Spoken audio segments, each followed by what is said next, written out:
Could the Texans really bring back one of the most frustrating faces on one of the most frustrating units in the entire NFL? Could they really bring back Shaq Mason? It is the locker room #1 source for Texans digital content. It's no secret that the offensive line last year was one of the most disappointing offensive line in Texans history, which is saying a lot because this organization has seen a lot of frustrating offensive lines. More times than not, in the 2+ decades of the franchise, there's been frustration with the offensive line, and Shaq Mason coming off the extension. Some would say he was out of shape. Some would say he was banged up, but everyone would say he did not perform up to the level that you need to perform to be a starter at the NFL level and perhaps even be on a roster. But now the question emerges as the offseason is upon us, free agency approaching, combine just concluded. Could the Texans really bring back Shaq Mason? Let's dive into this. We've talked about this a little bit. We're going to talk about the most important questions. We're also going to talk about the reasons why this could happen. And we're going to start with Jonathan Alexander of the Houston Chronicle, who covers the Houston Texans on the beat at the prominent paper in town, the Houston Chronicle. You can follow Jonathan Alexander's work, and I encourage you to do so. Before we get into this, though, I think it's important. I think everyone should have to take journalism lessons these days. I think they're very valuable.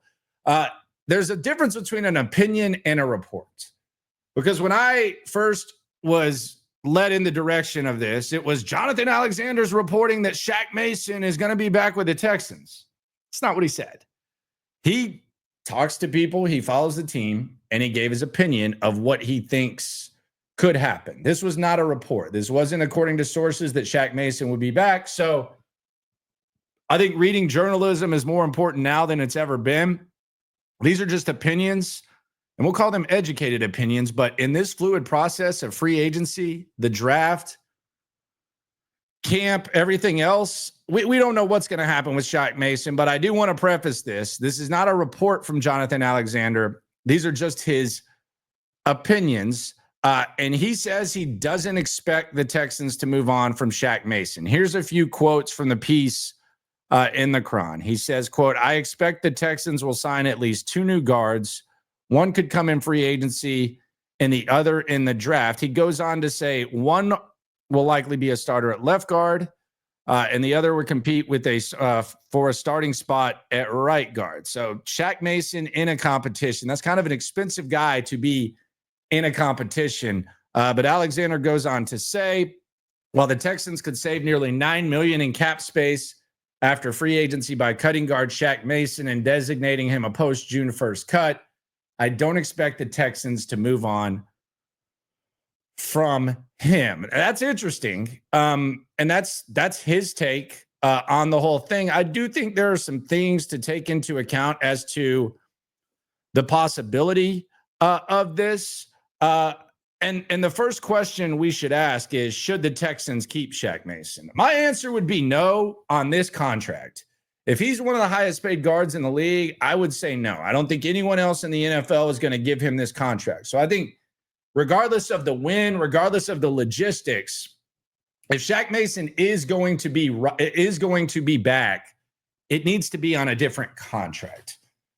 Now, the next question is, why would the Texans keep Shaq Mason? And I have 3 reasons for this. Reason number 1, accepted excuses for 2024.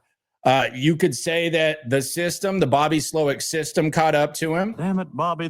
You could say that he was out of shape. You could say he was banged up. But the reality is, I don't think this is the case with Titus Howard, who's someone else they'll have to make a decision with. But there's a large body of work of Shaq Mason being a pretty productive guard in the NFL. Now, did they price him up too high and put the expectations too high? Yes, but there is a body of work. And we're just talking about reasons why they would. I'm not saying they should, but reasons why they would, and it would be accepted excuses. And I think you can read between the lines of Jonathan Alexander's Chronicle story, and this was also in the piece. If Mason is out of shape or injured, which he was last year, you could kind of see, at least out of shape. I don't know about he obviously got hurt too, but he was out of shape too. And the other player he's competing with is better. then they could move on then. But for now, I see the Texans keeping Mason through free agency. So Jonathan's kind of saying he doesn't think that they're going to move on from him, but he's also saying the possibility is that they could move on from him. So reason one to keep Shaq Mason would be accepted excuses for 2024. Reason two would be limited options and handcuffs combined with a new salary. In other words, you can't completely fix the entire interior of the offensive line. You have other needs. You need wide receivers. You need some DBs. You need some defensive linemen. It'd be awesome if offensive line was the only issue you had. And we don't have to debate whether it's a main issue. The reality is you have limited assets. You have 6 draft picks. You don't have a ton of cap space. So you might have to pick your poison. Maybe you move on from Titus Howard and you bring back Shaq. That would be one option. But just to completely revamp the entire interior offensive line, I don't know how much worse it could get, quite frankly, with how it performed last year.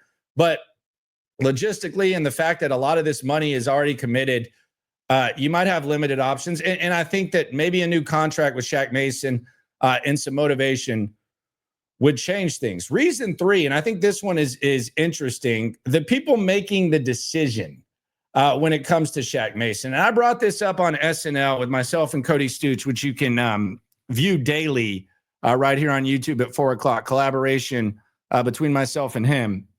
Let's just take a close look at the people making this decision when it comes to Shaq Mason, okay? Nick Caserio was with Shaq Mason in New England. He's the one who traded for Shaq Mason. He's the one who gave Shaq Mason the extension. Okay, so he clearly has history with Shaq Mason, and he's seen him at his best. He hadn't just seen him at his worst. DeMeco Ryans was a part of those decisions, and he was also part of the extension. And DeMeco Ryans last year, when we thought that we had likely seen the last of Shaq Mason when he got injured, and they even played without him in a playoff game, he put Shaq Mason right back in the lineup.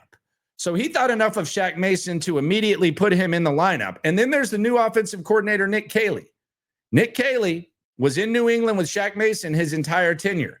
One of his mentors, the greatest offensive line coach of all times, good old Dante S., he loved Shaq Mason and got a hell of a lot out of Shaq Mason. I was shocked this year when the Texans played the Patriots just how much of a legend, for lack of a better term, Shaq Mason is. They think very highly of him. Nick Caley, he probably thinks pretty highly of him because one of his mentors was close with Shaq, and he was there the entire time that he was in New England when he became that beloved figure. So Caserio, DeMeco, Caley, they all have, I don't want to say soft spots, but they have favorable experiences and most importantly, favorable actions when it comes to Shaq Mason. So that's the reasons why they would do it. Under this salary, I think it would be a little bit crazy, but I think it is a possibility. And quite frankly, if you had me choose between Shaq Mason on a new salary and Titus Howard, I would take Shaq Mason. Blake Fisher's already your right tackle. You got Laramie Tunsil. You can figure out what to do on the interior. You can improve at left guard and then maybe see what Shaq Mason has, maybe do the competition thing like Jonathan Alexander said. I know a lot of Texans fans probably throwing up in their mouth when they hear this. I understand. I'm not saying it's ideal. I'm just saying there's a little bit of a possibility. And Jonathan Alexander, again, journalism lesson, opinion versus report. Jonathan Alexander's educated opinion says he thinks the Texans could bring back Shaq Mason. We'll see. It would be crazy if the Texans bring back the large majority of that offensive line that was so bad last year in the final year before CJ Stroud is contract extension eligible. It could happen, though. Limited resources. You never know. But there's a lot of moving parts and a lot of things can change. Subscribe, like, ride along. Always remember, when it comes to this Texan stuff, whether Shaq Mason's here or not, we're all in it together. Appreciate y'all for coming.